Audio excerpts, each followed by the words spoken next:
그리스 문명과 기독교 신앙 오늘 두 번째 시간은 실존과 인격에 대해서 좀 같이 나눠보겠습니다. 우리 지난 시간에 이제 본질과 존재에 대해서 우리가 얘기를 나눴는데요. 이제 뭐 서양 철학사의 발전도 이제 이렇게 만물의 본질을 이제 공부하고 탐구하는 데서부터 이제 출발을 했죠. 그래서 이제 도대체 그 만물의 근간이 무엇인가 하는 이런 철학적 질문에서부터 출발을 했고, 우리가 이제 삼일체 신앙을 얘기할 때 하나의 본질이라고 하는, 동일 본질이라고 하는 호모 우시오스라고 하는 성부 성자 성령께서 동일 본질이라고 할 때 존재적으로 이제 얘기를 할 때 그 이제 동일 본질 한 존재이시다는 것에서부터 이제 우리가 그 본질의 문제 혹은 존재의 문제, 하나님과 연관지어서 이제 그런 이제 내용을 우리가 지난 시간에 얘기를 했고요. 이제 그 하나님과 이제 이 자연 만물, 밀레토스 학파로부터 이제 시작되었던 만물의 근간에 관한 이야기가 이제 이런 그 아리스토텔레스의 그 형상이 만물 안에 내재해 있다는 이 사상의 근간에서 스콜라적인 신학 체계가 이제 아퀴나스에 의해서 세워지게 되는데, 이 아퀴나스의 체계는 이제 그 자연 안에 하나님이 이제 내재해 있다는 이 아리스토텔레스적인 사고 방식을 이제 그대로 구현한 것이라고 할 수 있습니다. 근데 이 자연 신학의 이제 문제점은 뭐냐면 그 전능하신 하나님께서 결국 그렇게 자연과 하나님 사이의 유비의 관계, 아날로기한 관계를 두게 되면 이 자연이라는 것의 어떤 인과관계에 누구도 묶이게 되어지냐면 전능하신 하나님도 이제 거기에 묶이게 되어지는 문제가 발생하게 됩니다. 그래서 이제 그 13세기에 오게 되면 이제 후기 스콜라 철학이라고 하는, 전기는 이제 아퀴나스를 주로 하고 후기 스콜라 철학의 이제 대표적인 신학자가 둔스 스코투스라는 이제 철학자인데, 이 둔스 스코투스로부터 이제 무엇에 관한 이제 강조가 계속해서 이어지게 되어지냐면 하나님의 의지에 대한 강조가 이제 계속해서 이제 이어지게 됩니다. 그래서 이 의지에 대한 강조는 결국은 초자연과 자연 사이에 이제 불연속을 이제 설명하는 부분이죠. 그리고 오늘 이제 우리가 다루게 되어질 실존과 인격은 바로 이 그 하나님의 의지, 하나님의 주체, 그리고 인간의 주체, 그리고 인간의 의지, 이것과 관련되어진 이제 그리스 문명 안에서의 어떤 그 역사적 어떤 그 DNA들, 그것과 기독교 문명을 우리가 어떻게 연결시킬 것인가 하는 문제를 오늘 좀 다루겠습니다. 좀 내용을 보시면 옆에 이제 그림을 하나 넣어놨죠. 사진이라고 할 수 있는데, 그리스 비극, 현대 그리스 비극의 현대 이제 그리스 비극의 작품이 33편 정도가 남아 있어요. 그 중에 이제 소포클레스의 작품인 오이디푸스라는 작품에 그 오이디푸스 왕의 가면이에요. 이제 이런 그 가면, 우리가 보통 인격이라고 할 때 인격이라는 단어를 퍼스널리티라고 하죠. 그 페르소나라고 하는 게 어디에서 온 거냐면 이 가면이라는 것에서부터 온 것입니다.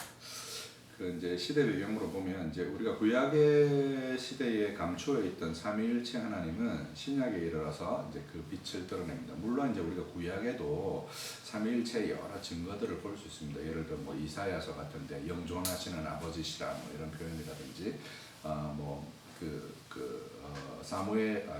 삼손의 출생에 나타나셨던 기묘자이신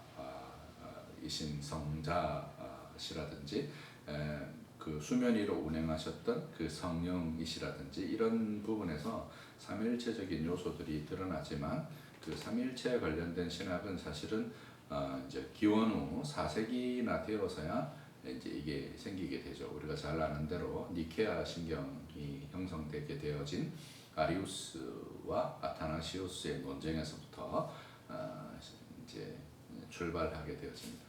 당시에 이제 아리우스는 굉장히 유력한 장로였고, 아타나시우스는 이제 그냥 조그만 이런 그냥 교회의 어떤 뭐 목사, 오늘날로 치면 이제 그런 지위에 있어서 뭐 귀양도 몇 번씩이나 가고 했지만 결국 이제 진리가 승리하게 된 거죠. 그리고 이제 그 아리우스는 그 하나님의 본질, 성부의 본질과 성자의 본질이 이제 같지 않다. 그 다음에 성자께서는 계시지 않는 적이 있다. 이제 성경에 보면 이제 독생자다 이렇게 얘기하니까 태어나는 것을 이제 유비적으로 생각하면 사람이 나는 것처럼 이렇게 생각한 거죠. 이제 그런 이제 생각들로부터 시작해서 이제 정립이 되죠. 삼위일체라는 신앙이 이제 정립이 되어지게 됩니다. 뭐 구약에도 이제 이런 흔적들이 가득하지만 삼위일체 신학이 발달하는 데 있어서 인격 개념에 대한 이해의 발달은 무시할 수가 없죠. 이런 인격 개념이 아마 없었다면 삼위일체 신학이 제대로 발달하기 아마 어려웠을 것입니다. 인격을 가리키는 라틴어 페르소나는 원래 그리스 연극에서 사용되어지던 가면이라는 말에서 유래했습니다. 고대 그리스 연극에서는 배우들이 무대 위에서 늘 가면을 쓰고 이제 연기를 했는데요. 이 그거의 인물의 특성을 잘 보여주기 위한 이제 장치였습니다. 그 조직신학자 레이몬드는 그 페르소나를 이제 페리 이제 그 그리스어로 페리 이건 전치사거든요. 뭐뭐를 통하여 영어로 하면 이제 수루와 같은 전치사예요. 페리와 소나 말하다가 합쳐진 것으로 무엇을 통해서 말하다. 로마의 배우들이 연극할 때 쓰고서 말하는 가면과 그 배우를 묘사하는 배우가 묘사하는 구체적인 인물을 뜻한다고 이제 이렇게 설명을 하면서 단어 자체가 니케아 신조에 나타나는 것은 아니지만 그 단어를 사용한 데에는 오랜 역사가 있다. 이게 터툴리안까지 거슬러 올라간다. 뭐 이렇게 설명을 했어요. 근데 이제 터툴리안 정도로 거슬러 올라가는 것이 아니라 기원전 한 6세기까지 거슬러 올라간다고 할 수 있습니다. 그리고 이제 오늘날 정통주의 신학자들은 공통적으로 삼위일체 문맥에서 위격을 하나의 의식하는 자아, 다시 말해서 자기 의식의 중심으로 이해합니다. 인격 개념을 자아 개념으로 이해하는 거죠. 우리가 이제 우리말에서는 하나님을 가리킬 때는 위격, 사람을 가리킬 때는 인격 이렇게 쓰지만 이제 영어로 보면 이제 대문자로 쓰면 하나님의 신격을 가리키는 것이고 소문자로 쓰면 사람의 이제 인격을 가리키는 것을 할 수 있습니다. 이제 이게 어디까지 소급된다고요? 이제 그리스 비극까지 소급되어진다고 할 수 있습니다. 우리는 지난 시간에 그리스 문명에서 철학이 등장한 것이 대략 기원전 6세기 가량이라는 점을 살폈습니다. 그렇죠? 이 아카이크 시대 때 그 이오니아 지방, 지금의 이제 터키 남부 에베소 지역에서 밀레도라는 지역에서 나타났던 그 탈레스나 아낙시만드로스나 아낙시메네스를 통해서 만물의 본질을 연구하는 이 존재론적 철학이 이제 출발했던 것을 볼 수 있는데 이 시기에 거의 이제 철학만 형성된 것이 아니라 뭐 또 형성되어졌냐면 이 그리스 비극도 이 시기에 형성되었습니다. 그러니까 이제 그리스 아테네라는 도시에 이제 세 가지 특징이 있었는데 가장 높은 지역에 아크로폴리스라고 해서 신전을 두고 낮은 지역에 아고라라고 해서 이제 시장과 광장을 두고 그 옆에 디오니소스 극장, 연극의 신이자 술의 신인 디오니소스 극장을 두어서 거기서 이제 연기를 하게 했던 것이 이제 고대 아테네라는 폴리스가 가진 특징이에요. 근데 이 폴리스의 이런 특징은 사실은 유럽의 도시들에도 그대로 반영이 되어 있죠. 그래서 유럽의 도시들에 가보면 도시의 한복판에 뭐가 있냐면 항상 교회가 도시의 중심에 교회가 있습니다. 교회가 있고 이제 아래쪽으로 내려오게 되면 이제 이런 뭐 시장 같은 것들이 있고, 근데 옆에서 이제 그 디오니소스 극장에서 이제 공연이 이루어지면 그 비극 공연과 희극 공연과 막강극인 사타로스라는 이제 이런 공연들이 이루어지면 공연이 끝나고 사람들이 이제 아고라 광장에 모여서 이제 삼삼오오 모여서 이제 토론도 하고 거기서 이제 민주주의도 이제 발달하게 되고 거기서 이제 철학도 이제 발달하게 되어지는 것이라고 할 수 있습니다.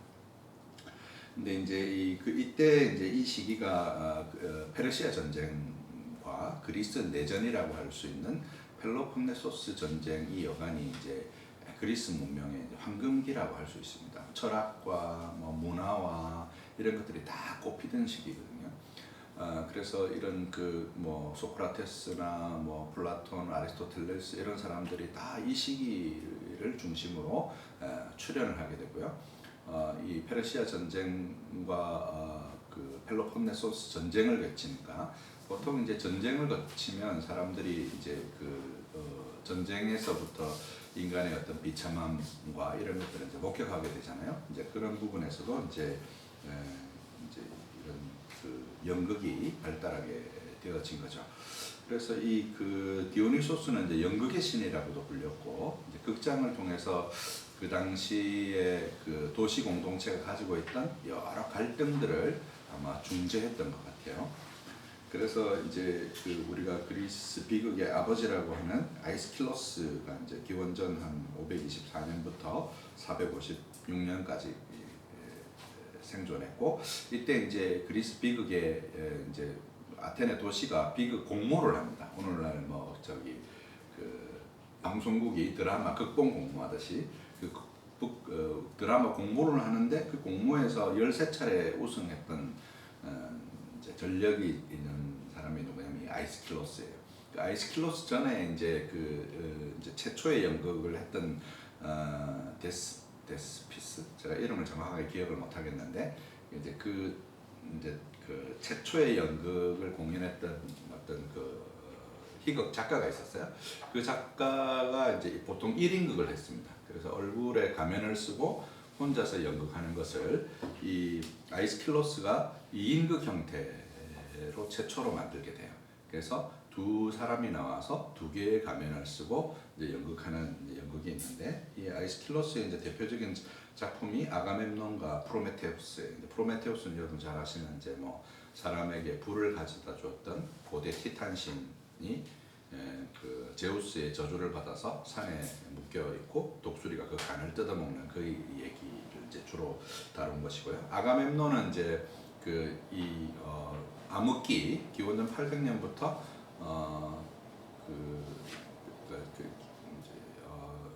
2000년부터 1200년까지가 이제 에게 문명 시기고, 기원전 1200년부터 800년까지가 이제 이 문명이 다 소멸했던 그 암흑기라고 얘기를 했잖아요. 청동기 문명이 소멸했던 이 암흑기 동안에도 사실은 계속 이제 문명이 발달했고, 그래서 이 아카이크 시기에 이제 등장한 것이 이제 그리스 문학인데, 연극을 포함해서 이 아가멤논은 이제 누구냐면 여러분 잘 아시는 일리아드가 이제 그 트로이 전쟁의 마지막 50일 정도의 얘기를 다룬 얘기라고 했잖아요. 이 아가멤논이 바로 이 아르곤의 왕이었으면서 이 트로이 전쟁의 이제 그 중심 인물이었어요. 근데 트로이 전쟁을 나갈 때에 자기의 딸을 바치고 이제 전쟁에 나가, 이거는 이제 이 희곡에 등장하는 내용이에요. 신화에 등장하는 내용이 아니라, 딸을 바치고 전쟁에 나갔다가 전쟁에서 돌아왔을 때 아내로부터 이제 딸을 죽인 것에 대한 복수로 이제 죽게 되어지는 내용을 다룬 희곡이 아가멤논이라는 연극입니다. 이게 이제 2인극이고요. 프로메테우스도 이제 그런 2인극의 연극입니다. 그래서 이 아이스킬로스를 이제 그리스 비극의 아버지라고 얘기하고, 그 다음에 이제 오이디푸스 왕과 안티고네를 썼던 소포클레스를 이제 그리스 희곡의 완성자라고 부르는데, 이 소포클레스는 이제 이게 다자극 3인극 형태가 최초로 등장하게 되는 거죠. 그러니까 이제 여기서부터 이제 사람들은 어떤 개념들을 갖게 되었냐면, 이제 인격 개념을 갖게 되는 거죠. 그러니까 기원전 한 600년경에 뭐 700년경에 밀레토스 지방으로부터 어떤 그 본질에 관한 문제를 고민을 했다면, 우리의 존재에 관한 문제들을 고민했다면, 이 이제 그리스 비극으로부터 사람들이 무엇에 관해서 고민하기 시작했냐면, 어떤 도덕적 주체에 관한 고민을 하게 되는 거죠. 그리고 이제 그 다음에 나오는 이제 에우리피데스 같은 경우는 이제 그리스 비극의 이단자라 이렇게 불리는데, 최근에 이제 그 JTBC에서 유명했던 그 드라마가 있었죠. 부부의 세계가 이제 그 영국의 원작이 닥터 포스트예요. 닥터 포스트. 이 닥터 포스트가 어디에서부터 모티프를 따왔냐면, 이 바로 이 그 에우리피데스의 희곡 메데이아에서부터 이제 그 영감을 따온 거죠. 이 메데이아는 이제 이 도덕적 붕괴에 관한 이제 내용을 다루고 있고, 이 메데이아가 이제 뭐 사실은 성경에도 나와요. 어디로 나오냐면 그 메데 파사 왕국이 나오죠. 고레스 왕 때 이제 메데와 파사가 합쳐져서 그 메데 파사 왕국이 바벨론을 무찌르고 이제 페르시아가 이제 전체를 점령하게 될 때 이 두 왕국의 연합군으로서 그 메데 왕 중에 누가 있었냐면 다리오라는 왕이 있었죠.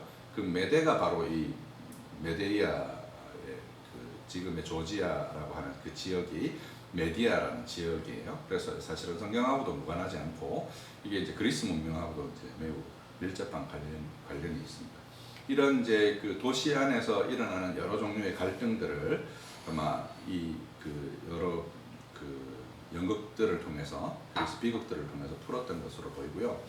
특별히 이제 소포클레스의 안티고네 같은 경우는 이제 안티고네가 오이디푸스 왕의 딸이었는데 이 안티고네라는 이제 그 내용을 보면 그 안티고네의 오빠가 그 반역을 합니다.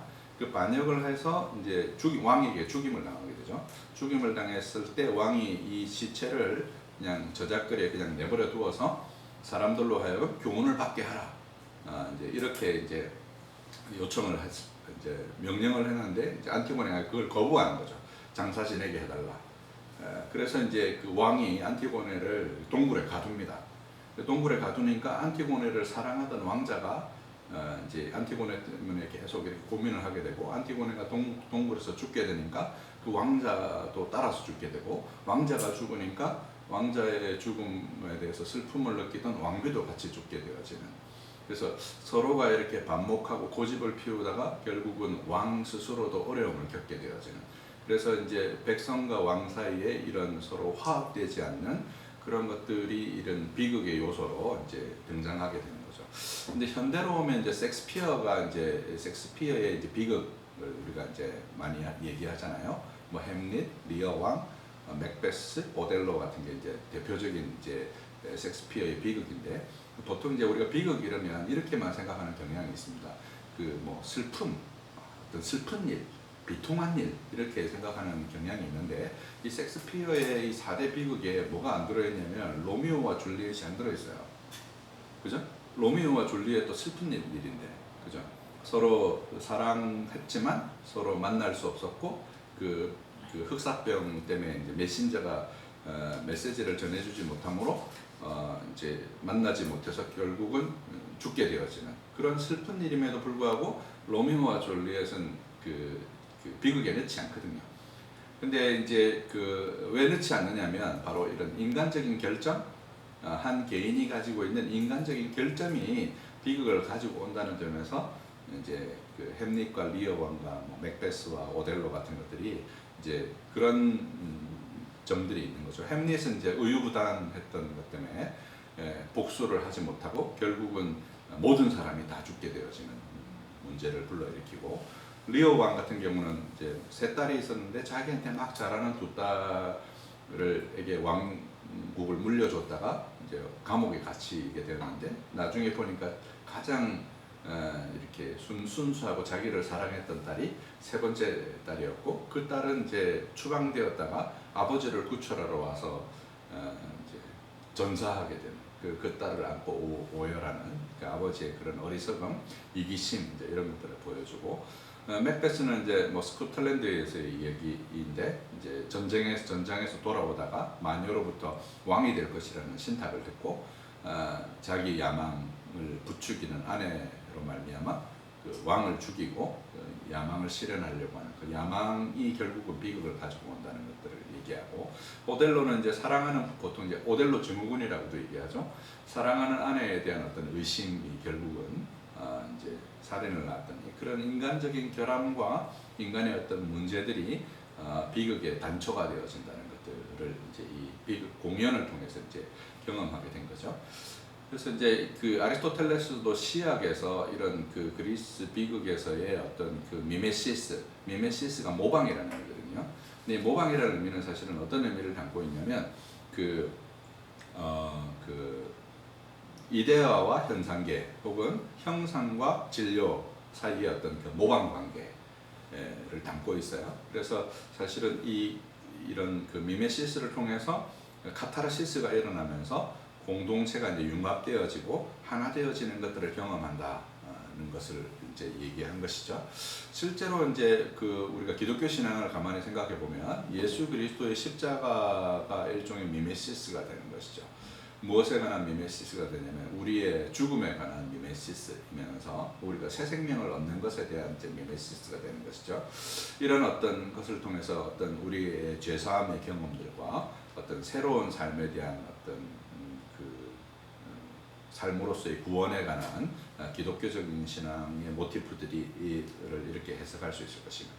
공교롭게도 이 디오니소스의 뜻이 거듭남이라는 뜻이기도 해요. 그래서 이런 이제 그리스 문명 안에서 이런 그 여러 극들을 통해서 어떤 인격 개념들이 이제 발달하게 된 것이죠. 디오니소스 극장에서 이제 공연이 끝나면 사람들은 이제 아고라 광장에 모여서 우리의 운명과 비극의 원인으로서 우리가 가진 이제 결점들을 토론하게 되었고, 이 세 비극의 작가들은 플라톤이나 아리스토텔레스의 철학보다 훨씬 더 널리 알려져 있었고 훨씬 큰 영향력이 있었습니다. 아테네인들은 비극 작가들을 정치 지도자들보다 합법적인 지도자들의 합법적인 권위보다 더 큰 책임을 갖고 있는 정신적인 지도자로 여겼었고, 아테네 도시 공동체를 구축하는 통합의 원리로서 이제 그리스 비극을 이렇게 생각을 했습니다. 비극의 아버지였던 아이스킬로스는 페르시아 전쟁인 마라톤 전투와 살라미스 해전에 참전했던 용사이기도 했고, 소포클레스는 아테네에서의 고위 정치 관료이기도 했습니다. 안티고네 얘기는 제가 아까 전에 드렸고요. 플라톤은 이제 국가에서 이제 이 아이스킬로스의 그 그리스 비극을 비판하기도 했고요. 아리스토텔레스는 시학에서 이제 모방과 카타르시스를 통해서 그 예술에 관한 이제 얘기들을 하게 되죠. 그러니까 이제 그리스 문명 안에 이런 어떤 도시를 공동체를 융합하고 하나 되게 하는 것에 있어서 이런 그리스 비극이 큰 역할을 했습니다. 근데 실제로 이제 그리스에서는 이제 비극만 있었던 것이 아니라 희극도 같이 있었는데, 아마도 희극이 사라지게 된 것은 제가 뭐 자료를 찾아보지는 않았지만 그 우리가 움베르토 에코의 장미의 이름이라는 이제 소설에 보면 계속해서 살인 사건이 나죠. 살인 이제 그 수도원에서 계속해서 살인 사건이 나는데, 그 살인 사건의 원인이 뭐냐면 이제 그 거기에 한 부 남아 있던 그 이제 희극 극본을 이제 수도사들이 이제 읽는데 그거를 읽는 것에 이제 독을 묻혀둔 거죠. 그래서 이렇게 찍어서 이렇게 하다가 독살되어서 죽는. 그러니까 이제 이게 이제 약간 기독교 전통이라고 해야 될까요? 이제 좀 이렇게 그리스도를 본받는 것에 있어서 우리가 고난을 추구하는 것에 대한 어떤 그런 전통이, 중세적인 그런 어두웠던 전통이 이제 그런 희극의 전달을 막은 것이 아닌가. 근데 이제 실제로 이제 그리스 안에서도 소크라테스나 이런 사람들이 희극을 되게 이제 우습게 보고 이랬던 기록들이 플라톤의 여러 글들에 남아 있기도 합니다.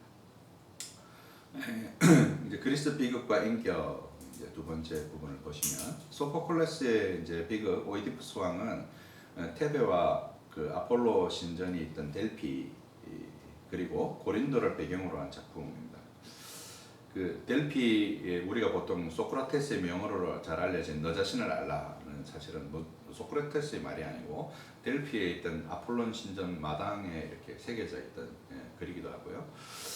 델피가 지난번 제가 설명드렸던 온파로스, 이제 온파로스가 이제 우리가 지난 시간에 봤던 아낙시만드로스의 우주가 원반처럼 되어 있었잖아요, 그죠? 지구가. 그럼 저쪽 오션에서부터 이쪽 오션에서 독수리 두 마리를 탁 날렸을 때 만나는 지점이 바로 델피다. 거기가 이제 우주의 중심이다. 이제 이렇게 생각을 했어요. 그리고 이제 거기에 놓여 있던 온파로스의 돌은 그 제우스를 잡아먹으려고 했던 제우스의 아버지 크로노스에게 그 제우스의 엄마 레아가 대신 주었던 그 돌덩어리를 가리켜서 이거를 이제 뭐 제우스의 배꼽 혹은 그 가이아의 자궁 뭐 이렇게 표현할 정도로 이제 우주의 중심이라는 의미였죠. 그래서 이제 그 델피에서부터 고린도와 테베 사이에 있었던 이런 내용들을 다루고 있는데 테베 왕 라이오스와 그 왕비 이오카스테 사이에 이제 아이가 없었고 아이와 관련해서 이제 델피에 가서 신탁을 얻었는데 그 신탁의 내용이 그 아이가 아버지를 죽이고 엄마와 결혼할 것이다. 이게 이제 소위 말하는 이제 오이디푸스잖아요. 그 우리가 그 프로이트가 말하는 오이디푸스 콤플렉스예요. 그러니까 여기에 이제 무슨 구조가 나오냐면 이 삼자적 구조가 나오는 거예요. 우리 아까 전에 살폈죠. 그 소포클레스의 그 그리스 비극에 있어서 세 개의 캐릭터가 등장하는 삼자적 구조가 나오고 이 삼자적 구조를 이제 프로이트가 자아와 초자아와 이드라는 이런 삼자적 구조, 우리 인격 내부의 삼자적 구조를 만듭니다. 여러분 이제 여러 전래 동화 같은 것들을 보시면 그 꼭 주인공은 셋째 딸이거나 셋째 아들이거나 돼지 삼형제 중에서 셋째예요.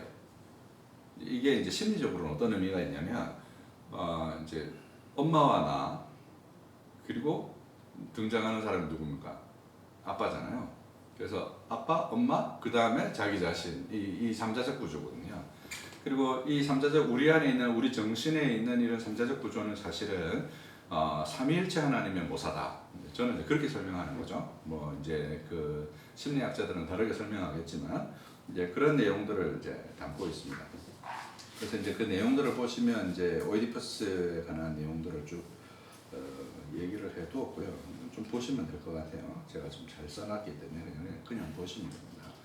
그래서 이런 그 오이디푸스 왕에 관련된 이런 비극들을 성경과 관련해서 제가 쭉 이렇게 설명해 두었습니다. 좀 보시면 좋을 것 같고요. 세 번째 실존과 인격으로 한번 넘어가 보겠습니다. 그 이제 이렇게 그 탈레스가 이제 본질의 문제, 우리의 존재의 문제를 얘기하고 이 그리스 비극에서부터 이런 우리의 본질과 우리의 본성, 우리 인간적인 결함에도 불구하고 어떤 도덕적인 결정을 해야 되는 도덕적 주체로서의 어떤 캐릭터가 이제 그리스 비극으로부터 이제 이렇게 등장하게 되었잖아요. 근데 우리가 지난 시간에도 얘기했지만 그 서양 철학에 있어서 이 본질이라고 말하면 이런 아퀴나스적 체계가 기본적으로 깔려 있는 거예요. 아퀴나스적인 체계라는 건 무슨 얘기냐면 본질이라는 것은 모두가 다 신의 관념 안에서의 연속성이 있는 거죠. 그래서 이제 이 근대에 오면 실존주의자들이 말하는 실존이라는 건 바로 이 본질 밖에서 있다. 이런 의미를 담고 있다 그랬죠. 우리 exist라는 영어의 exist라는 말은 이거는 뭐 밖으로 이런 말이고 ist는 이제 독일 말로 하면 das ist wahr 뭐 이렇게 이것이 무엇이냐라고 할 때 비동사거든요. 그러니까 그 존재 밖에 있다 이런 의미를 담고 있습니다. 그래서 실존주의에서 실존은 존재를 말하고 본질은 존재하는 목적을 보통 의미하는데요. 보통의 자연은 본질이 실존에 앞서 있습니다. 왜냐하면 자연 만물을 다 보면 그것이 가진 근본적인 본질이 그것의 어떤 실존적인 지위, 그것에 근본적으로 목적하는 바에 다 앞서 있죠. 우리가 만든 물건들도 한번 생각해 보십시오. 우리 컵을 만들 때 이 컵이라는 게 본질이 앞서 있습니까? 컵의 실존이 앞서 있습니까? 이 컵을 만들 때 이미 목적이 거기에 부여되어 있는 거잖아요. 그죠? 그래서 본질은 반드시 본질로부터 뭐가 나오냐면 실존으로 나아가게 되는 거죠. 그것의 목적으로 나아가는 구조를 하고 있는 것입니다. 근데 사람과 하나님은 다르더라는 거예요. 이게 바로 제가 이제 오늘 강의의 모두에서 얘기했던 둔스 스코투스가 그 하나님과 자연 사이에 이 유비를 깨트리고 하나님의 의지를 앞에 둔 그 신학적인 출발점 아이디어이기도 한 것입니다. 그래서 예컨대 시계는 시간을 가리키는 본질이 있기에 존재하고 책을 읽기 위한 목적이 있기에 존재합니다. 하나님의 모든 창조는 이 본질로부터 존재고 실존을 유발하는 것이죠. 그러니까 이제 하나님의 창조의 목적은 결국은 그 본질이 지향하는 지향점으로 드러나게 되어진다는 것입니다. 자연 만물은 스스로의 본질을 바꿀 수가 없고 외부적인 요인이 아니고서는 그 본질을 스스로 바꿀 수가 없는 존재인 거죠. 예를 들어서 이제 뭐 강아지를 한번 생각해 보세요. 강아지는 본질적으로 이제 이 동양 철학에서는 이렇게 말하는 경향이 있어요. 강아지의 본성에는 충이 있다는 거예요. 로열티가 있다는 거예요. 충성스러움이 있다는 거예요. 그래서 주인이 사실은 이제 뭐 요즘은 뭐 이 반려견 가지고 뭐 먹는 거 얘기하면 막 되게들 싫어하는데 옛날에 그랬다는 거예요. 제가 그걸 지지한다는 의미가 아니고 보통 이제 그 집에서 예전에는 키우던 강아지를 잡아먹었단 말이죠. 그래서 동네에서 이제 강아지 잡아먹으려고 뒷산에다가 이제 솥 하나 걸고 집에서 키우던 누렁이 데리고 가서 막 잡고 이랬단 말이에요. 그러니까 막 누렁이를 때려서 예전에 막 때려서 잡았거든요. 그래서 막 이렇게 때려서 잡았는데 이게 풀어져가지고 얘가 도망을 간 거죠. 그 이제 뭐 동네 사람들이 이제 마을 파티를 하려고 했는데 파토가 났잖아요. 강아지가 없어졌으니까 먹을 게. 막 찾다가 못 찾고 이제 집에 내려왔는데 강아지가 피를 철철 흘리면서 꼬리를 흔들면서 주인을 마중을 하는 거예요. 사람 같으면 어떡하겠어요? 상처받고 도망가고 배신이라고 느끼고 안 보고 이렇게 할 거 아니에요. 그 본질이 그 실존을 결정하는 것이죠.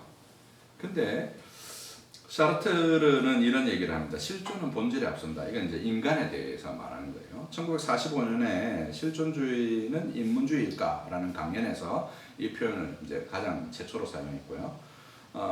자연의 이런 구성과는 정반대로 인간을 설명하는 방식인데, 인간은 그가 무엇이 되어야 한다는 본질이 먼저 있지 않고 그저 태어나서 존재하고 어떤 역할이나 목적을 가지고 태어나지 않았다고 보는 것입니다. 이게 이제 실존주의자들이 이렇게 설명하는 거예요. 근데 이 그 사르트르를 포함한 실존주의자들의 이런 설명에는 계시적 진리가 담겨 있는 부분이 있어요. 어떤 부분에서 계시적 진리가 담겨 있냐면, 우리에게 목적이 없습니까? 목적이 있죠. 우리 소요리 문답에서 뭐라고 얘기합니까? 인생의 제일 되는 목적이 하나님을 영화롭게 하고 그를 영원토록 즐거워하는 것이라고 얘기를 하지만, 사람들이 그런 목적에 따라서 사나요? 안 살잖아요. 그 사실이 뭐를 보여줍니까? 사람의 개개인의 본질보다 뭐가 앞서 있다는 거예요? 그의 도덕적인 주체로서의 어떤 실존적인 위치가 앞서 있다는 것을 보여주는 것이죠. 그래서 이런 게 이제 인간의 죄의 문제이기도 하고 인간의 의지의 문제이기도 한 것이죠. 그래서 루터가 에라스무스하고 이제 의지 논쟁을 한 것도 바로 이런 그 실존의 단초, 출발이라고 할 수 있는 것이라 그렇게 설명할 수도 있겠습니다. 오로지 자신의 선택을 통해서 역할과 목적이 곧 본질을 형성하게 되는 것이죠. 근데 이제 우리가 그 선택 자체가 어디에 가 있어야 된다는 거예요? 원래 하나님의 창조의 목적에 튜닝되어져야 된다. 그것을 이제 기독교 신학에서는 구원이다. 성경에서는 그걸 구원이다. 이렇게 설명한 것이죠. 실존주의 이런 방식은 성경과 신앙 고백서와는 정반대의 진술입니다. 그러나 그럼에도 불구하고 자유의지와 선택이라는 점에서 현상으로 일정하게 실존주의는 우리의 상태를 설명하는 지점이 있습니다. 좀 전에 설명드렸던 거예요. 그 본질이 성경적인 본질이라고 하더라도 그것을 발견해가는 과정 자체가 실존적인 성격을 가질 수밖에 없습니다. 개는 뭐 그냥 개로서 자기 인생을 고민하지 않고 뭐 살죠. 세상의 모든 자연 만물은 하나님이 지으신 대로 자기 인생에 대해서 고민하지 않고 삽니다. 근데 사람만 자기의 목적에 대해서 고민을 갖게 되어진다는 거죠. 그런 어떤 인격적인 특성이 바로 독특성이 창조의 본질을 반영하게 하는 것이기도 하지만, 동시에 삼위일체 하나님의 그런 창조성과 하나님의 형상의 반영이기도 한다는 것이죠. 실존은 주로 이그지스트로부터 번역된 단어인데, 이 개념은 밖에 서 있다는 어원적 의미를 지니고 있습니다. 무엇의 밖이라는 말일까요? 본질의 밖에 있다는 의미고, 그 전제는 바로 무한자, 곧 신의 밖에 서 있다는 개념을 담고 있습니다. 신의 밖에 서 있고 그래서 떨어져 있는 존재라는 의미로 실존이라는 개념을 사용한 것이죠. 그에 비해서 본질은 실존주의자들 이전에 헤겔 너머의 스콜라 신학과 그 근원이 되는 아리스토텔레스까지 소급되어지는 개념입니다. 인간의 영혼과 몸이 지닌 본성을 개별자로 드러내는 특성이 바로 인격이라는 거죠. 이게 이제 고대 그리스로부터 사람들이 이제 가지게 되어진 사고 방식인 거죠. 그리스 비극안에서 인간이 어떤 주체적인 결정을 하는 그런 데서 이제 확인되어지는 것입니다. 그 내용들도 다 이제 이미 설명드렸던 거예요. 그 네 번째 인격의 의미 한번 보시면, 현대 심리학의 중요한 개념 중 하나가 자아와 자기라는 개념입니다. 이는 사람을 이해하는 데 있어서 없어서는 안 될 개념입니다. 이 개념에 관련해서 기독교 신학 체계는 늘 심리학과 충돌을 빚어왔습니다. 왜냐하면 성경은 늘 자기 부인이라는 신학적 가치 체계를 강조해 왔기 때문입니다. 어거스틴은 사람을 두 부류, 곧 하나님을 사랑하는 사람과 자기를 사랑하는 사람으로 나눈 것도 낯선 것이 아니라고 할 수 있습니다. 신학 체계는 심리학적인 자기 개념을 이질적인 것으로만 보아왔고, 기독교 신학 체계 내에서 이와 같은 자기 개념이 설 자리가 없는 것처럼 보이기도 했습니다. 근데 이제 그 밀러와 델란이라는 이제 유대교 전통에서의 자기 개념을 정리한 이제 신학자가 있어요. 그 신학자에 의하면 적어도 자기 개념에는 이런 그 자아 개념 혹은 자기 개념에는 세 가지가 거기 들어있다는 거예요. 어떤 자기를 반성하는 반성적인 의식, 그 다음에 둘째 어떤 관계적인 존재, 그리고 셋째 자기의 실행적인 기능. 그러니까 관계를 반영하기도 하고 자기 반성을 반영하기도 하고 그 다음에 어떤 실행할 수 있는 실행적인 능력을 반영한다는 거예요. 요 세 가지가 자기 개념, 유대 기독교적인 관념에서의 자기 개념이라는 거죠. 이 세 가지 개념으로 이제 압축해서 설명을 했고요.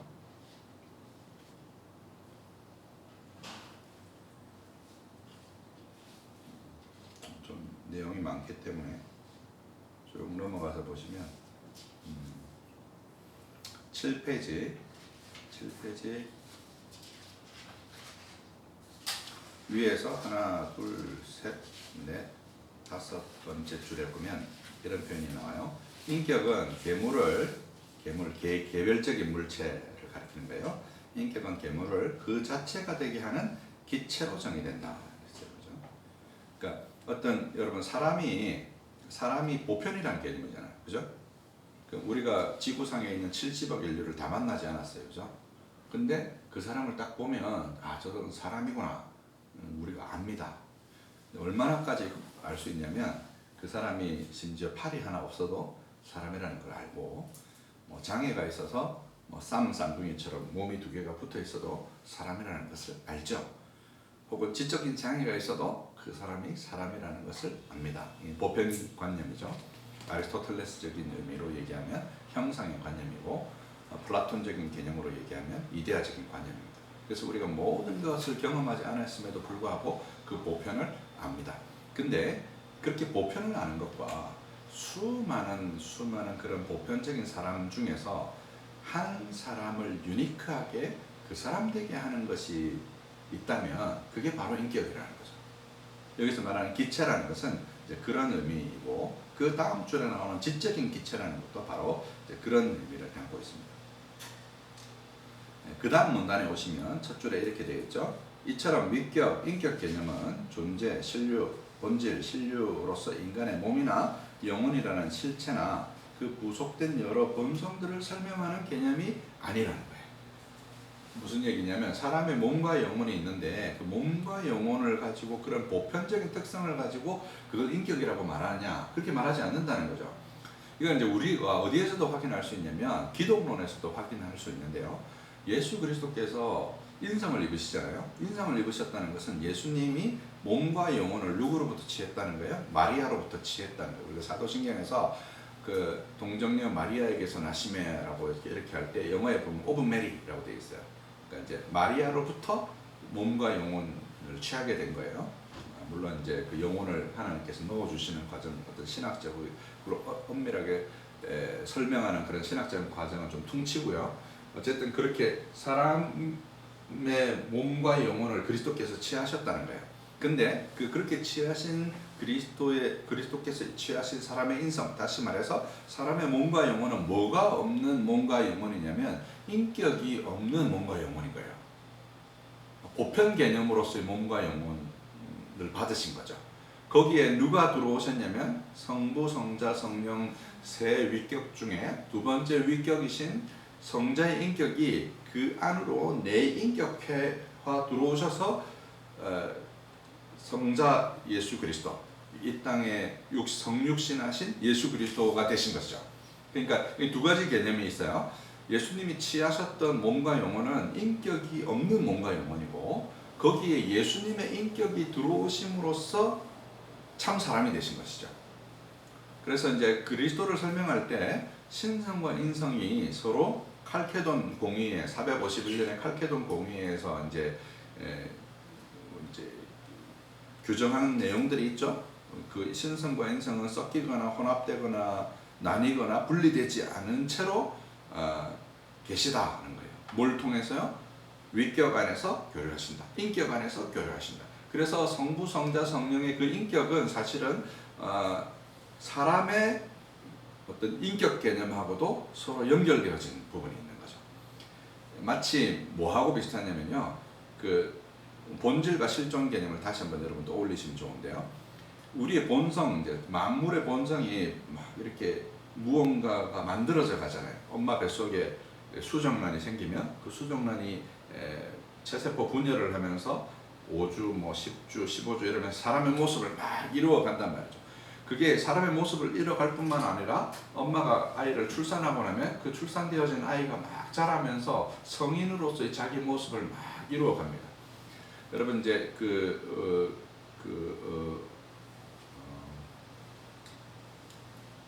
누구죠?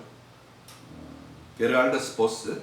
그 게르알드스 보스가 그 성경 신학에서 말하는 종말은 구원에 앞선다라고 말할 때, 그 계시의 점증성을 얘기할 때 이런 얘기를 합니다. 그 도토리가 자라서 뭐가 되죠? 상수리 나무가 된단 말이죠, 그죠? 근데 그 도토리 안에 이미 뭐가 들어 있습니까? 상수리 나무의 아이디얼이 거기 들어 있는 거죠. 그래서 자연 만물은 다 무엇을 지향하게 되냐면 원래 하나님의 창조의 목적을 지향하도록 되어 있는 거예요.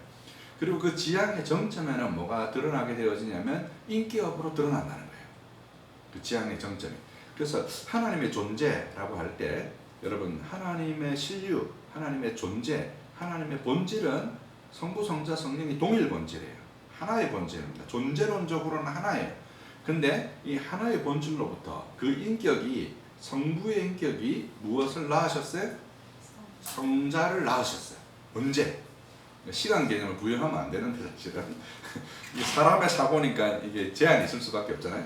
그러니까 이제 영원 전에, 그러니까 시간이 있기 전에, 하나님의 창조가 있기 전에 성부께서 성자를 낳으셨어요. 그죠?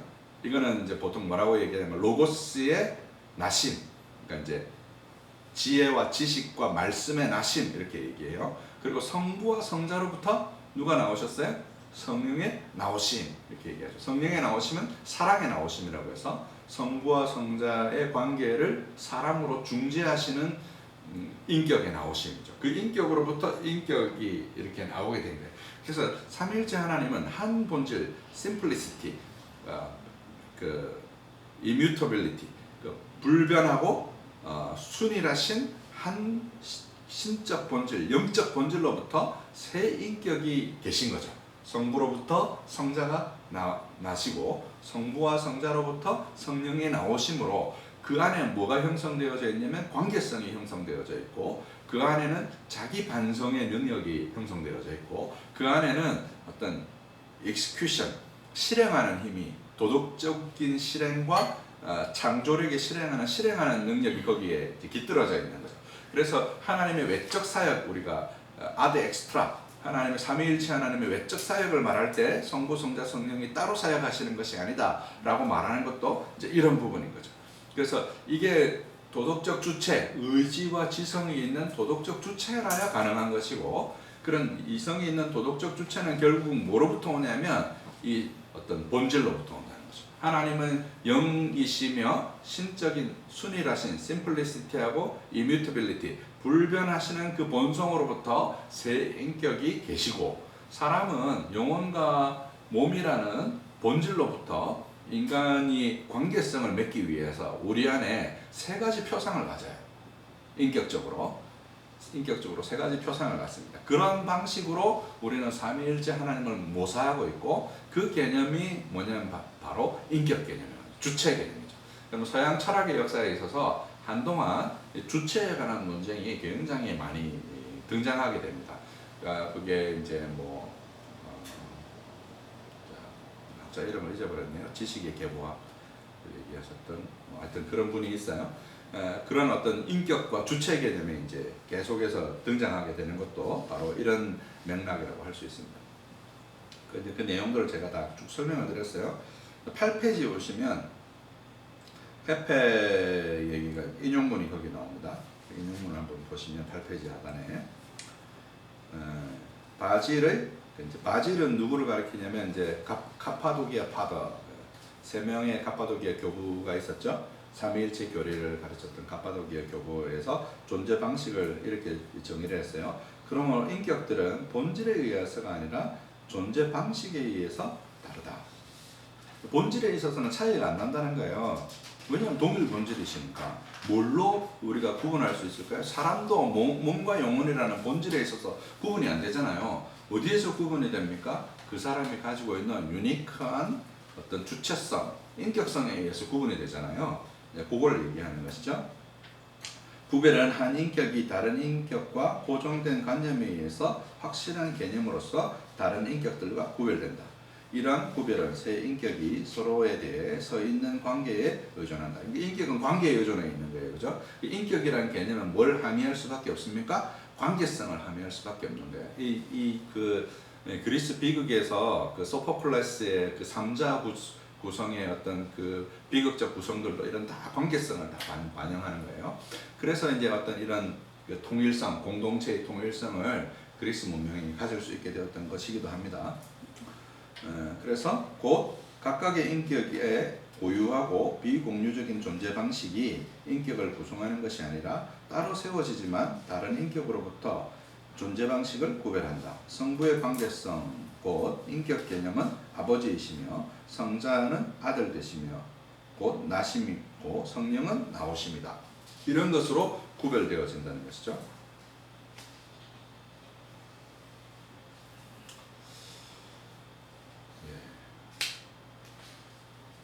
그래서 쭉 보시면 될 것 같고요. 결론 보겠습니다. 도덕적이며 이성적인 주체로서 인격은 만물의 본질로서 자연과 구별되어집니다. 자연이 본질에 의해서 그 특성이 규정되어지는 것에 비해서 인격은 그 주체성에 의해서 본질이 규정되어집니다. 이성적이고 도덕적인 주체는 인간이 하나님께 반응하며 삼위 하나님의 인격 역시 사랑의 관계로 서로 반응하는 반응적 주체의 개념을 담고 있는 거죠.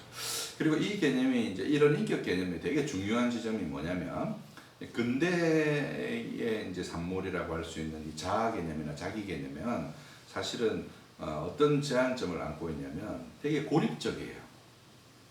그러니까 제가 아까 전에 리어 왕 얘기를 잠깐 했는데 리어 왕에게 이제 세 딸이 있었어요. 첫째와 둘째는 아버지한테 막 아부하면서 아버지의 필요를 막 아양을 떨면서 막 합니다. 아버지도 이제 첫째와 둘째를 되게 좋아하고 첫째와 둘째에게 이제 왕국을 물려주죠. 근데 순수했던 막내딸은 이제 왕국에서 추방을 당하고 결국 왕국을 다 물려주고 나서 그 첫째 딸과 둘째 딸로부터 이렇게 팽을 당해서 감옥에 갇히게 되는 거죠. 그런 리어 왕의 어리석음은 자기 중심성에 있었던 거죠. 그 딸들의 동기나 목적의식이나 어떤 이런 것들을 보지 않고 그저 자기 몸에 좋은 것들, 편한 것들만을 자기의 관심들만을 봄으로 정말 자기를 사랑했던 딸의 사랑의 의미를 이해할 수 없었던 것이죠. 그게 리어 왕의 어리석음이었고 그 이기심으로 인해서 결국은 자기를 가장 사랑했던 딸을 쫓아내게 됩니다. 프랑스 왕비가 되어서 아버지를 구출하러 왔던 그 딸이 결국은 전사하고 패전하고 아버지의 품에서 죽어가는 딸의 모습을 보면서 리어 왕이 오열을 하죠. 그게 이제 인간적인 결함이기도 한데 그런 어떤 자아의 자기 고립성, 그런 이기심 그런 것들이 이제 근대적 의미의 데카르트가 말한 그 근대적 의미의 자아 개념이거든요. 근데 성경이 말하는 이런 인격 개념, 삼위일체 하나님의 인격 개념은 사실은 매우 소통적이고 매우 관계적이고 그리고 어떤 실행적일 뿐만 아니라 반성적인 의미를 담고 있는 것이죠. 그런 점에서 이제 자아 개념을 대체해야 되는 교회 안에서 이런 심리학적인 자기 개념 혹은 심리학적인 자아 개념을 대체해야 되는 인격 개념으로서 어떤 도덕적인 주체로서 우리 자신을 이제 정의하고 이해할 필요가 있는 것이죠. 오늘은 뭐 여기까지 될 것 같습니다. 저 시간을 제대로 안 배웠는지 모르겠네요.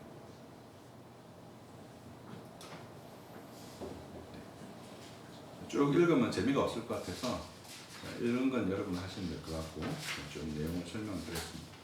혹시 질문 있으신가요?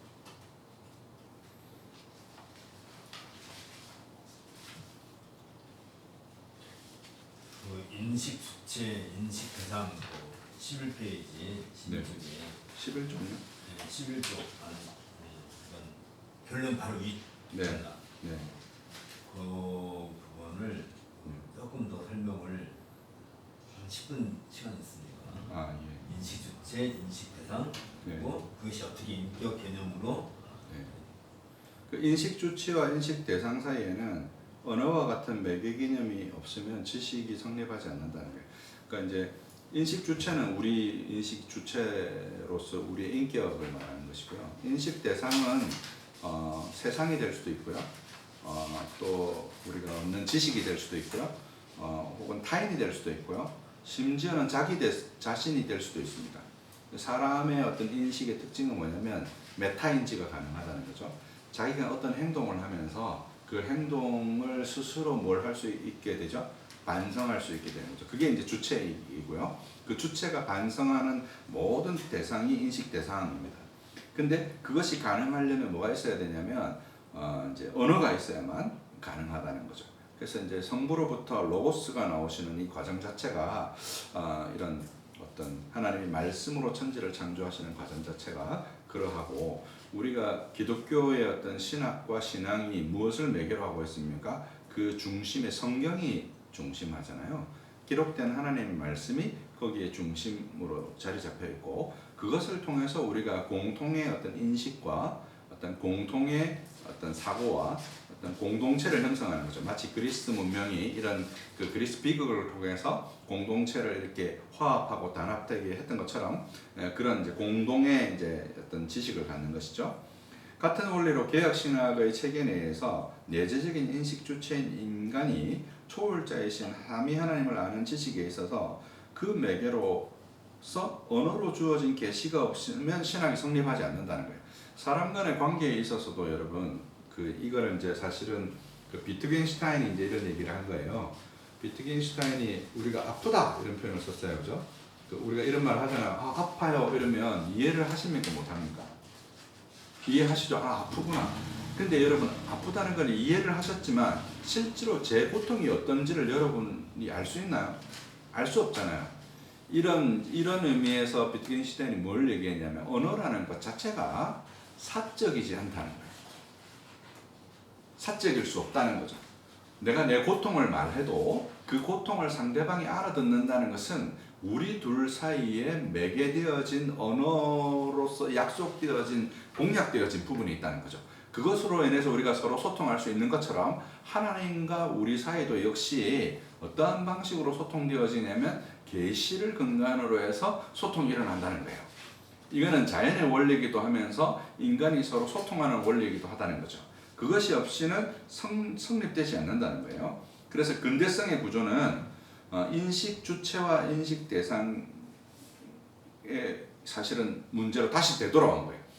그러니까 사실은 이 근대 데카르트가 출발하기 이전에는 자연히 하늘을 생각했어요. 하늘이 우리에게 계시하시는 것이고 그 본질이신 하나님으로부터 우리가 무언가를 그 본질을 공유한 우리가 사색하고 뭔가를 반추하는 과정을 통해서 하나님을 안다는 거죠. 그게 이제 지난 시간에 설명드렸던 아퀴나스의 신존재 증명 같은 게 대표적으로 그런 과정이었어요. 근데 근대가 들어오면서 이 하늘이라는 문제가 이제 깨져버린 거예요. 중력이 발견되면서 하늘이라는 문제가 깨져버리게 되고 이걸 깨고 나니까 데카르트가 뭔가 새로운 구조를 만들어야 되겠는데 이걸 깨고 만들려고 하니까 고기토에고줌, 난 지식의 기초로 내가 의심한다는 사실을 지식의 기초로 삼은 거죠. 이게 근대적인 자아의 출발점이에요. 이 문제로 다시 되돌아왔다는 거예요. 도대체 내 주체가 대상인 신도 대상이잖아요. 근대적인 관점에서는 대상인 하나님을 어떻게 아느냐. 내가 다른 자연 만물을 어떻게 하느냐 하는 문제의 물음으로 되돌아와 버렸다는 거예요. 근데가 한 200년 가까이 그거를 계속해서 탐구했는데 탐구한 결과가 어디로 다시 되돌아왔냐면 처음 출발했던 지점으로 되돌아와 버렸다는 거죠. 마치 자연이라는 계시를 통해서 이제 우리가 하나님을 알게 되고 시편 19편에서 말하는 것처럼 율법이라는 계시를 통해서 우리가 하나님을 알게 되는 것처럼 계시를 매개하지 않고 인간이 지식을 성립할 수 없다는 지점으로 되돌아와 버렸다는 거예요. 그래서 초월자를 존재로부터 도려내고 야심차게 지식 세계의 구축과 인식자로서의 자기 구명에 나섰지만 언어적인 매개 없이 어떤 지식의 주체도 성립하지 않게 된 것이죠. 그러므로 이런 철학적 이해를 원형에서 표현하자면 주체로서의 인격 개념은 계시를 매개로 성립한다는 거예요. 뭔가 계시하는 주체가 있지 않으면 우리가 그 계시의 빛을 받지 않으면 주체 자체가 성립하지 않는다는 거예요. 이건 마치 뭐하고 비슷하냐면요. 아이가 갓 태어났는데 갓 태어난 아이들을 엄마하고 상호작용 속에 두지 않고 비디오 테이프를 계속해서 틀어주면 그 비디오 테이프를 아이들이 보면서 인격 발달을 하는 것이 아니라 유사자폐에 빠지게 돼요. 뭐가 없기 때문에요? 상호작용이 없기 때문에. 그래서 항상 계시를 대면한 인간이 주체로서 서는 것이지 계시라는 것이 이런 매개가 없이는 그게 자연 계시가 되어졌던 그것이 인문적인 계시가 되어졌던 일반적인 계시가 되어졌던 성경의 계시가 되어졌던 계시가 없이는 인간의 주체라는 것이 성립할 수 없다는 곳으로 되돌아왔다는 점을 이제 설명한 것입니다. 그러므로 이런 철학 좀 더 설명드렸고요. 자기 표상과 대상 표상의 관계에서도 마찬가지입니다. 대상에 대한 지식도 자기에 대한 지식도 중간대성으로서의 하나님 표상에 대한 지식도 모두 계시를 매개로 성립하며 주체로서의 인격 개념은 계시적 인격 개념이라 할 수 있는 것입니다. 그래서 성부로부터 로고스의 나심이 이제 이런 계시적 인격 개념을 담고 있는 것이죠. 그 자체가 그걸 담고 있는 것입니다. 그래서 지식은 사물화된 대상에 대한 탐구가 아니라 거주하는 것이다. 이제 이렇게 설명하고 이 설명은 이제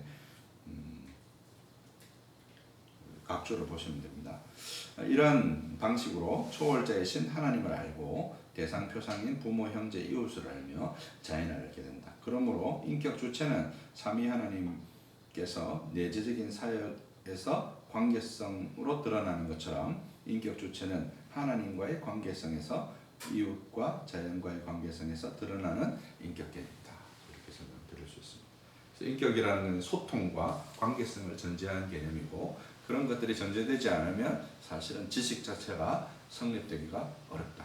누가 아프다는 것조차도 지식으로 성립하려면 거기에 언어라는 매개가 있어야 되고 그런 매개가 없이는 성립하지 않기 때문에 우리가 자연을 탐구하든지 무엇을 탐구하든지 결국은 언어로 그것을 우리가 담지에 가지기 때문에 결국 계시가 없이는 인격 자체가 성립되지 않는다. 이런 점을 설명한 것을 알 수 있습니다.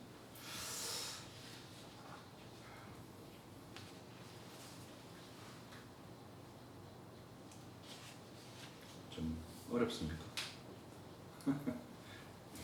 어려운 것도 제가 좀 뺐는데. 끝났어요? 네, 다 끝났어요. 녹화. 내가 이제 강의 쭉 듣고요. 네. 내 방식으로 좀 잠깐 이야기를 해볼게요. 네. 잘 이해했는지. 네.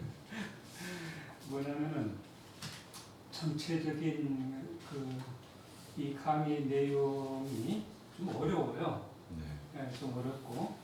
그래서 내 나름대로 이걸 쭉 들으면서 좀 정리를 해보니까 뭐냐면 전체 흐름 속에서 이제 실존 인격 이 문제를 다뤘잖아요. 네.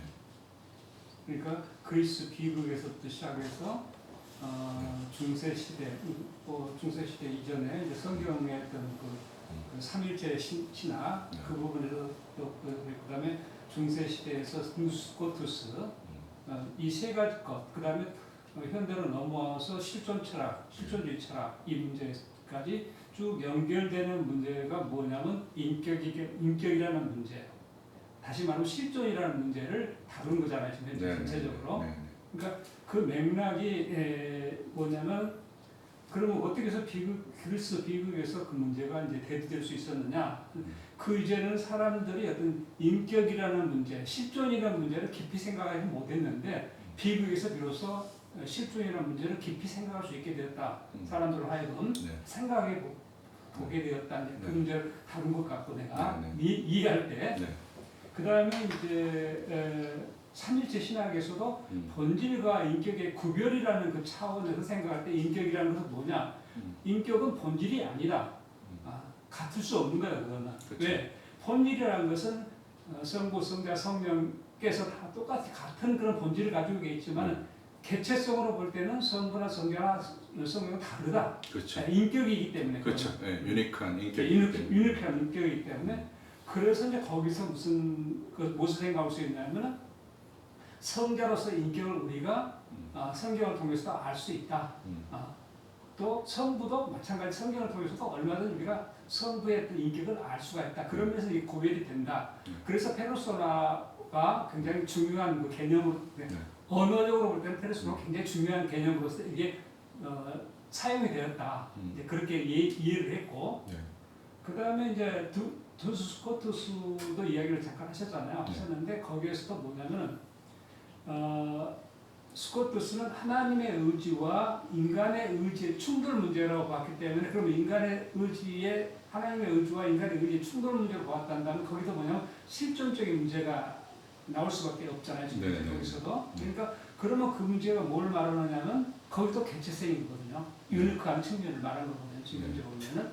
그래서 실존이라는 거, 인격이라는 것은 언제 가능하느냐 이 문제. 삼일체에서도 그걸 지적했고 스코트스도 그 문제를 지적했다.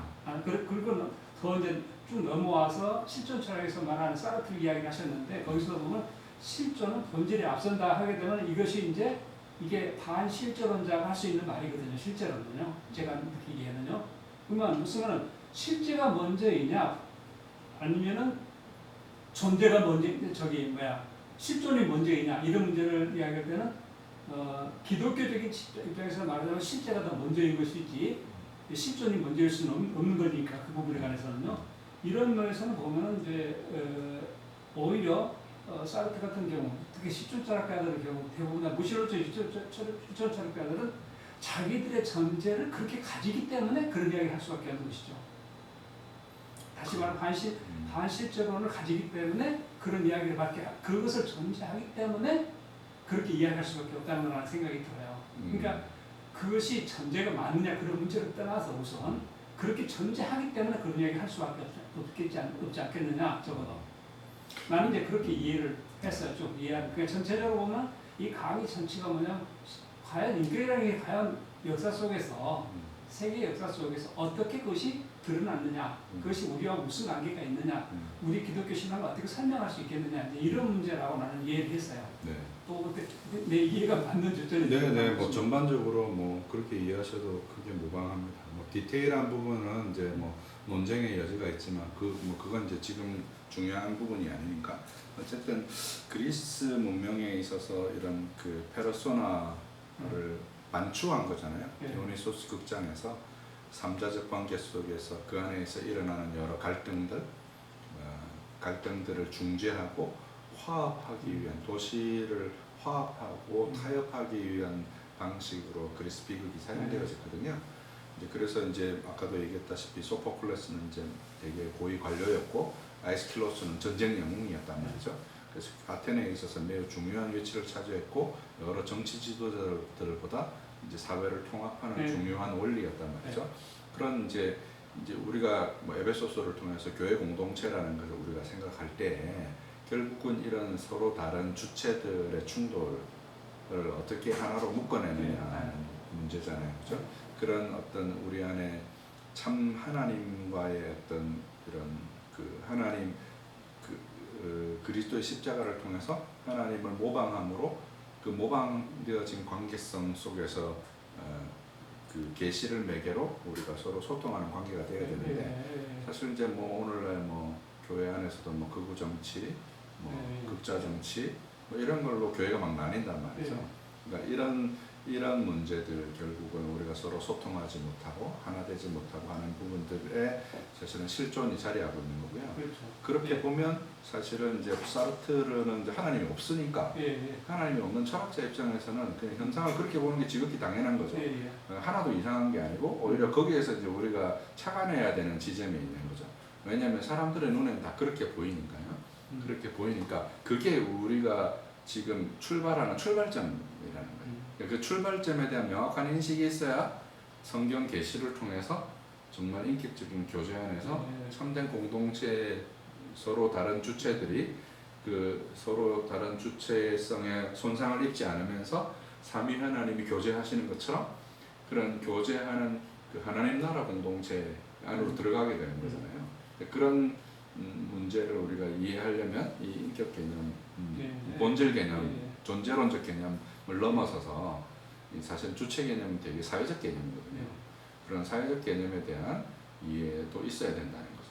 그런 게 이제 이 두 번째 강의의 요점이에요. 지난 강의는 사실은 하나님의 창조하신 세계가 어떤 구성과 본질을 가지고 있었느냐가 초점이라면 좀 더 사회적이죠. 그리고 사회적이고 삼위일체적이에요, 사실은. 그런 점에서 인격 개념 자체가. 근데 이제 근대성 자체는 이제 매우 이렇게 고립되어진 자아 개념을 가졌고 그것이 사실은 오늘날 굉장히 많은 충돌, 개인주의라는 이제 개인주의라는 것들이 다 거기서 출발한 것이고 거기 이제 그런 충돌을 빚기 때문에 그 충돌을 우리가 좀 이렇게 완화시키고 어떤 성경에서 말하는 교회 공동체를 건설하려면 이런 관계성과 자기 반성적 기능을 실질적으로 가지는 어떤 그 인격 개념으로 다시 되돌아가야 된다. 그게 사실은 이제 이 강의의 초점이고 이 강의는 이제 기독교 신학 안에 이런 이제 그리스 문명의 어떤 영향 그리고 어떤 성경적인 원리의 어떤 구현 그리고 헬레니즘 문명 안에서 사실은 초대 교부 신학들이 다 정립이 되잖아요. 그리고 이제 철학적으로도 그렇고 그렇게 헬레니즘 문명을 원용해서 기독교 신학이 정리가 됐기 때문에 뗄래야 뗄 수 없는 관계에 있다는 점을 이제 우리가 좀 깊이 이해해야 될 필요가 있다고 생각해서 이제 그러니까 나는 이제 무슨 생각을 했느냐 들으면서 이제 얼른 초보자들이 얼른 접근하기가 좀 쉽지 않겠다는 생각이 좀 들었어요. 그래서 좀 더 쉽게 잘 정리를 해주시면 더 좋겠어요. 네. 제가 실력이 없어서 그렇죠. 그거보다도 그렇게 말하기보다도 제가 실력이 없어요. 뭐냐면 방법론적인 측면을 내가 이야기하는 거예요. 이거는 실력이 있다 없다를 얘기하는 것이 아니라 방법론적인 측면을 얘기하는 거예요. 방법론적인 측면을 하려면 뭔가 PPT 같은 걸 그림 띄워놓고 이렇게 해야. 아니 글을 쓰는 방법에 관한 이야기를 내가 한 거예요. 다른 이야기 하는 게 아니에요. 내용을 어떻게 전달할 것인가 글로서 전달할 때는 독자는 언제나 글을 보고서 그 사람이 뭘 말하는 걸 우리가 이해하잖아요. 그러니까 그 전달 방식을 말하는 거지 내가 내용을 말하는 게 아니에요. 그러니까 내가 여기서 다시 한번 내용을 확인했던 것은 뭐냐면 나는 생각할 때 이러이러한 내용으로 이해가 됐는데 맞느냐 그걸 좀 물어보는 뭐 그건 맞습니다. 전반적으로 틀린 건 없고요. 잘 이해하셨습니다. 수고하셨습니다. 제 기도하고 마치겠습니다. 하나님 아버지 감사합니다. 두 번째 강의 실존과 인격 문제를 나눴는데요. 이 강의가 좀 도움이 될 수 있기를 바랍니다. 여러 사람들에게 유익한 강좌 되게 하옵소서. 예수 그리스도 이름으로 기도합니다. 수고하셨습니다. 수고하셨습니다.